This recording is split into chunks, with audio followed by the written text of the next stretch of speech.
The Neve Tzedek neighborhood began in 1887, about 130 years ago, and is the first Jewish neighborhood outside Jaffa, about 22 years before Ahuzat Beit became Tel Aviv.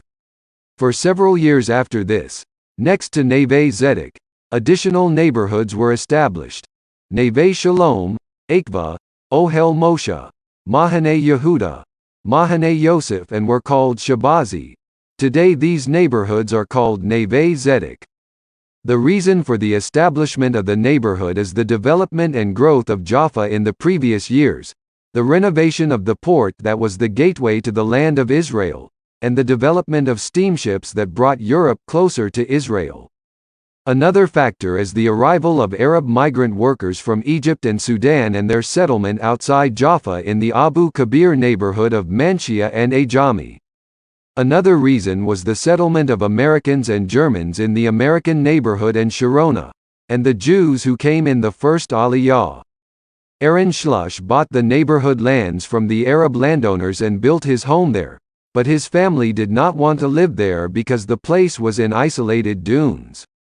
In Jaffa, the Ezrat Yisrael Association was established by the Rokash and Stein brothers, with the aim of building institutions for the Jews of Jaffa, including the establishment of schools, a hospital, and a library, and the establishment of a Jewish neighborhood outside Jaffa.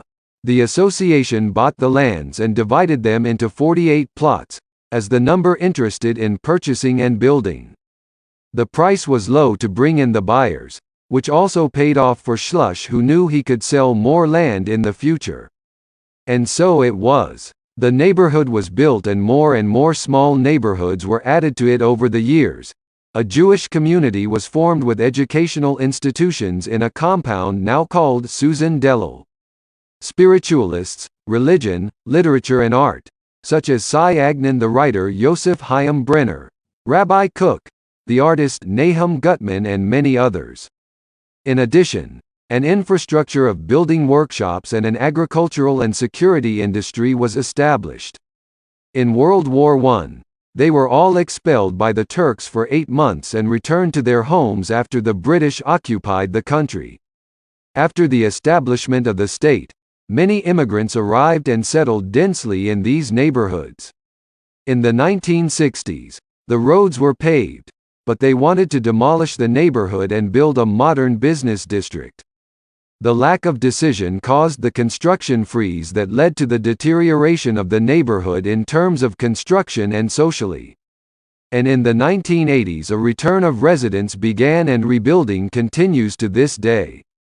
Today, Neve Tzedek is a sought-after neighborhood, where old and new are used in a picturesque mix, with a quality cultural center, and an older and younger population of all ethnicities, which is an attraction for tourists and the study of the development of Tel Aviv and the new settlement in the land of Israel. Today, Neve Tzedek is a sought-after neighborhood, where old and new are used in a picturesque mix, with a quality cultural center, and an older and younger population of all ethnicities, which is an attraction for tourists and the study of the development of Tel Aviv and the new settlement in the land of Israel.